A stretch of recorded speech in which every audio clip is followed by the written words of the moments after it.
Social media చేసిన ఒక తప్పు నిండు ప్రాణాన్ని బలి తీసుకుంది. 2 పిల్లలకు తల్లిని దూరం చేసింది. తెలిసి జరిగితే నిర్లక్ష్యం, తెలియకుండా జరిగితే ప్రమాదం. ఇంత చిన్న లాజిక్ని మర్చిపోయారు నెటిజన్లు.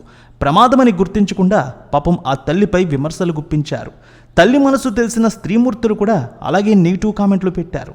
ఆమె తీవ్ర మనస్తాపానికి గురైంది. చివరికి ఆ తల్లి సూసైడ్ చేసుకుంది. అసలు ఏం జరిగిందనేది చూస్తే, చెన్నైలోని తిరుముల్లైవాయిల్లోని ఓ అపార్ట్మెంట్ బాల్కనీలో పడి ప్రాణాలతో బయటపడింది ఇటీవల ఓ చిన్నారి. చివరికి ఆ చిన్నారి తల్లి ఇప్పుడు ఆత్మహత్య చేసుకుంది. ఈ ఘటనపై కరమడై పోలీసులు కేసు నమోదు చేసి దర్యాప్తు చేస్తున్నారు. వాసుదేవన్ కోయంబత్తూరు జిల్లా కరమడై పెల్లాతి ప్రాంతానికి చెందినవారు. ఆయన రెండో కుమార్తె రమ్య. ఆమె తన భర్త వెంకటేష్ 2 పిల్లలతో కలిసి చెన్నైలోని తిరుముల్లైవాయిల్లోని ఒక అపార్ట్మెంట్లో ఉంటుంది. ఏప్రిల్ 28న 7 నెలల పాప ప్రమాదవశాత్తు బాల్కనీ నుంచి పడిపోవడంతో స్థానికులు చిన్నారిని సురక్షితంగా రక్షించారు. దీనికోసం ఎన్నో ప్రయత్నాలు చేశారు. దీనికి సంబంధించిన వీడియోలు, ఫోటోలు కూడా సోషల్ మీడియాలో విపరీతంగా మారాయి. ఎంతలా అంటే దేశాలు దాటి ఇతర దేశాలకు కూడా వెళ్ళే అంత.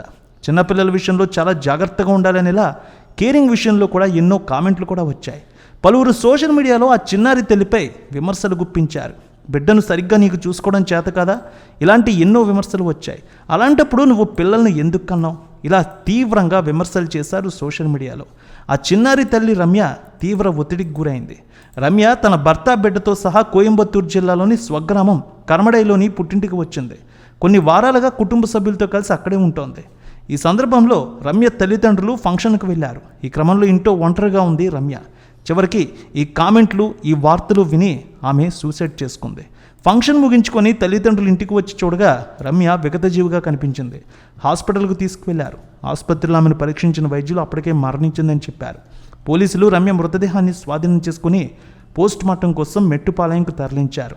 తల్లిదండ్రులు ఇదే విషయాన్ని తెలియజేస్తున్నారు. సోషల్ మీడియాలో ఆమెపై పెట్టిన నెగిటివ్ కామెంట్లు, ఆమె గురించి ఇంతలా పెద్ద ఎత్తున నెగిటివ్ కామెంట్లు పెట్టడాన్ని ఆమె తట్టుకోలేకపోయిందని, నిత్యం ఈ విషయం గురించే బాధపడుతూ మదనపడుతోందని, బయటకు కూడా అడుగు పెట్టలేకపోతోందని, అందుకే ఆమె సూసైడ్ చేసుకుందని తల్లిదండ్రులు తెలియజేశారు.